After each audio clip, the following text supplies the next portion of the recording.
Hey Ride for Aids, it's Gary, your ride boss. I'm back again with Yvette, your ride coach. We're doing our second coach's tip of the week. We had some questions this week about hand numbness, arm and upper body fatigue while you're out riding. So Yvette, what would you recommend for someone who's got those symptoms? Well, Gary, anytime anyone's experiencing pain or numbness, it tells me that there's some sort of imbalance. So it all goes back to the bike fit.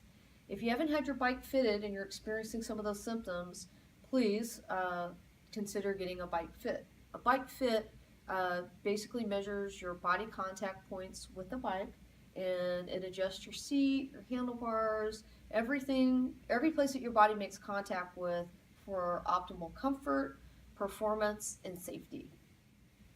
So for bike fittings, you have three options, and it ranges from do-it-yourself all the way up to a professional 3D grade fitting. So the first one is a do-it-yourself fitting. It's something that can be done from home.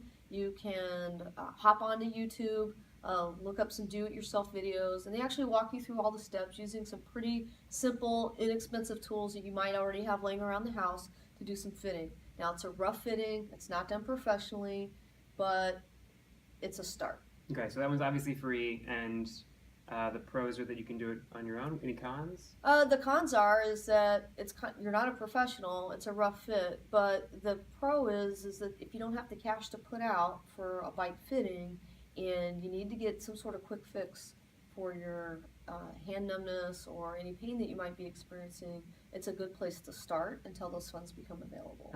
Okay. The next level, I like to call it the better level, is what's called a static fitting. And the static fitting is basically your bike on a trainer in the bike shop with hopefully a certified fitter. And they walk you through all your contact points, doing some measurements. So instead of you measuring yourself, it's a certified bike fitter to do it, and getting that seat fore and aft adjustment, the height on it, your handlebars, your reach distance, and it should alleviate most of those problems. Nice. And how much does that cost? That generally costs from $50 to $150, and that all depends on how much time they spend with you, if there are any part swap outs that need to be done on your bike because the stem might be too long, the saddle's not quite right, and by the level of experience of your fitters. Okay. And any big pros or cons for that? Well, it does cost money, so it is in the middle of our range, so do-it-yourself is free. Better option is a static fitting, and that kind of falls in the middle at about $50 to $100. It's done by a certified bike fitter. Usually if they didn't get it done the first time, you can come back and have some adjustments done. But the con is that it's not really something that's repeatable. So once they set you, you can go through with your pen and kind of mark all the settings on your bike, but it's not exact. And if you ever have work done on your bike, especially if those marks kind of rub off, it's kind of hard to figure out exactly where you were. You'll have to go back in and have it done again, which will cost you another $50 to $150. Okay. And what's the third option? The third option is my favorite option, and that is a 3D fitting. They also call it the Pro Fit. There's several different brands out there. They use computer software.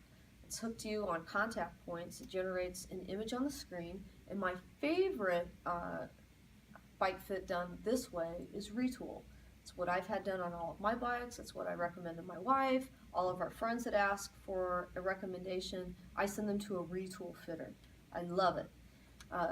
It's high performance. It not only measures you ergonomically, but it also gives you performance output, so you can actually see the different power settings or your pedal stroke, your efficiency, as the adjustments are made.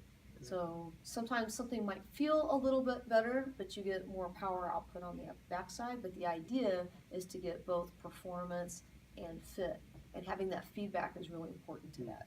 So how much does that cost? That can cost somewhere between $200 to $300, and that doesn't include if you need any parts swapped out. Okay. And it also takes a little bit of time.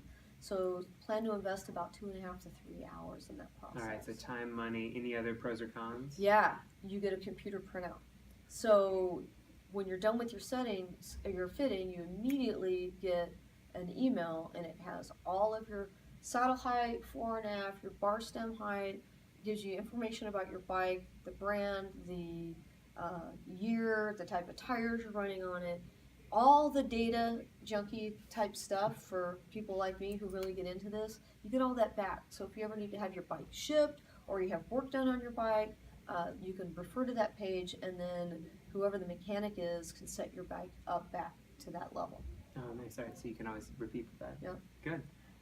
Cool. Anything else on fit? Any immediate changes or suggestions you have for someone who's having these symptoms? Well, hopefully if you get your bike fit, it'll alleviate most of it. It'll take a couple of rides to work out all the kinks, but it should fix it. But if it hasn't, then we need to start looking at hand position on the bike and how we're riding.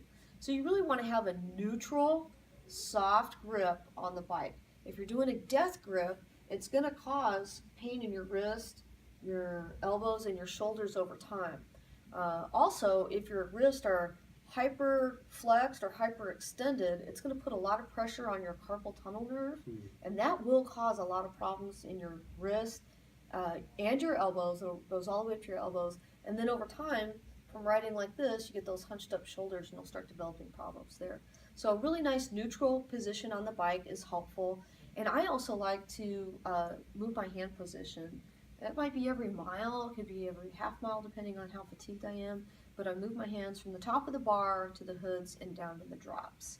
And if you have any questions on those hand positions, it's better to show you in person on your bike, and I'd be happy to do that before or after training. Another reason to get there at 7:30? Absolutely, that's what I'm there for, is to answer questions and to help people out. And I really like this stuff if you haven't figured it out. I could geek out on it all Yeah, day. if you couldn't tell. So keep the questions coming, I love it. Good. Thank you again for everyone for sending us your questions about bike fit and comfort. We'll be back next week with another Coach's Tip of the Week. Send us more questions.